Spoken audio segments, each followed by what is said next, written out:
வழக்கு நிலுவையில் இருக்கு.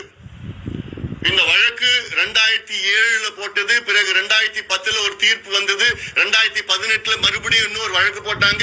2020 இன்னொரு வழக்கு போட்டாங்க. இந்த வழக்கெல்லாம் சேர்த்து இந்த வழக்கு என்னைக்கு வேணா வரும்.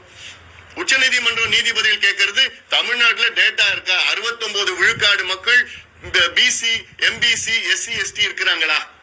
நியாயப்படுத்துங்க சொல்லியிருக்கிறாங்க. இந்த வழக்கு என்னைக்கு வேணா வரும். நீங்க இல்ல மத்திய அரசு எடுக்கிறாங்க சொன்னா மத்திய அரசு எடுக்கிறதுக்கு எப்படியாவது 3, 4, 5, 6 ஆண்டுகள் கூட ஆகலாம். இது பிராக்டிகல் இஷ்யூ. இடையில கேஸ் வந்துருச்சுன்னா இதை ரத்து பண்ணிடுவாங்க. 69 விழுக்காடு ரத்து பண்ணிடுவாங்க. இது ஒண்ணு.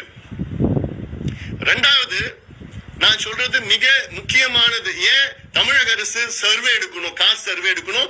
Under the 2008 Indian statistical act. இப்போ நாடாளுமன்றத்தில் ஒரு சட்டம் நிறைவேற்றுறாங்க. எதுக்கு இந்த சட்டத்தை கொடுக்குறாங்க?